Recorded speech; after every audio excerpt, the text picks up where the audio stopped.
தமிழகத்தை பொறுத்தவரை பிரதமர் பாராமுகமாகவே இருக்கிறார் என்று மதிமுக பொதுச் செயலாளர் வைகோ குற்றம் சாட்டியுள்ளார். மிக பரிதாபகரமான நிலைமையிலே தென் மாவட்டத்தைச் சேர்ந்தவர்கள் இருக்கிறார்கள். அதை சரி செய்வதற்காக மாநில அரசுக்கு உள்ள சக்தியெல்லாம் பயன்படுத்தி மத்திய அரசு கேட்ட நிதியை கொடுக்கவில்லை.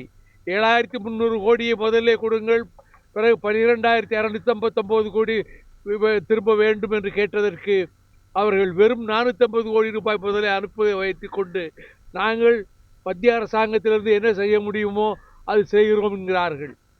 பிஜேபி ஆளுகிற மாநிலங்களிலே அவர்களுக்கு தேவைக்கு அதிகமாகவே தருகிறார்கள். ஒரு கண்ணிலே வெண்ணெய். ஆனால் பிஜேபி அல்லாத கட்சிகள் ஆட்சி செய்கிற மாநிலங்களில் சுண்ணாம்பை கண்ணிலே வைப்பதைப் போல கேட்டதில் 10 பங்கு கூட கொடுக்காத நிலைமை இருந்து வருகிறது. தூத்துக்குடியில் வெள்ளத்தால் தனியார் பருப்பு உடைப்பு கிடங்கு சேதமடைந்துள்ள நிலையில் வாழ்வாதாரத்தை இழந்துள்ளதாக அங்கு பணிபுரியும் பெண்கள் வேதனை தெரிவித்துள்ளனர்.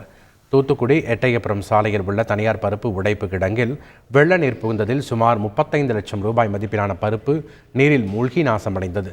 மேலும் பருப்புகளை உடைக்க பயன்படுத்தப்படும் இயந்திரங்களும் சேதமடைந்துள்ளது.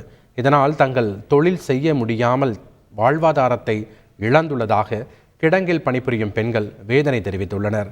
தங்களுக்கு அரசு உரிய நிவாரணம் வழங்க வேண்டும் எனவும் அவர்கள் கோரிக்கை விடுத்துள்ளனர்.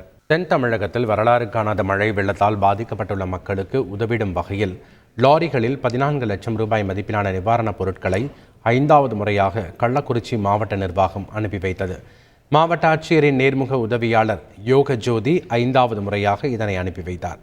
சேலை, கைலி, துண்டு மற்றும் அத்தியாவசிய உணவுப் பொருட்களான குடிநீர் பாட்டில், ரவை, அரிசி, பிரெட், ஹார்லிக்ஸ், பிஸ்கட், சேமியா, எண்ணெய், ஊறுகாய், பருப்பு, தட்டு, மெழுகுவர்த்தி, நாப்கின், காய்கறிகள் உள்ளிட்ட பொருட்களை அனுப்பி வைத்தனர். செய்திகளை உடனுக்குடன் தெரிந்து கொள்ள உடனே சப்ஸ்கிரைப் பண்ணுங்க.